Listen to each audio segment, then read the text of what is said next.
ఒకటి రైతుల్లో విల్లింగ్నెస్, మళ్లీ మేము నేచురల్ ఫార్మింగ్ చేస్తే మాకు లాభసాటిగా తయారవుతుందనేది చాలా ముఖ్యం. రైతుల్లో అలాంటి ఆలోచన వచ్చింది, దానికి చాలా సంతోషపడుతున్నా.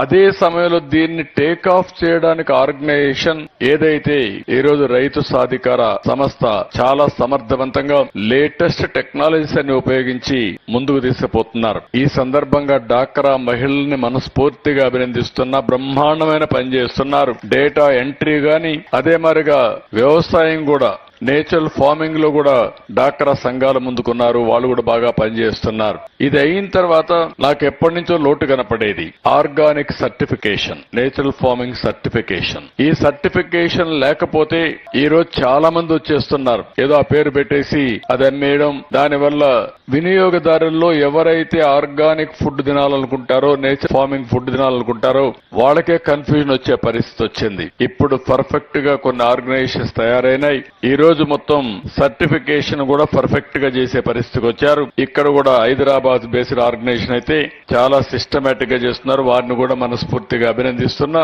ఇలాంటి ఆర్గనైజేషన్స్ దగ్గర 40-50 దాకా వచ్చాయి. 10% నేచురల్ ఫార్మింగ్ అంతా కూడా హైదరాబాద్ బేస్డ్ ఆర్గనైజేషన్ చేసే పరిస్థితికి వచ్చారు. ఇది శుభ పరిణామం.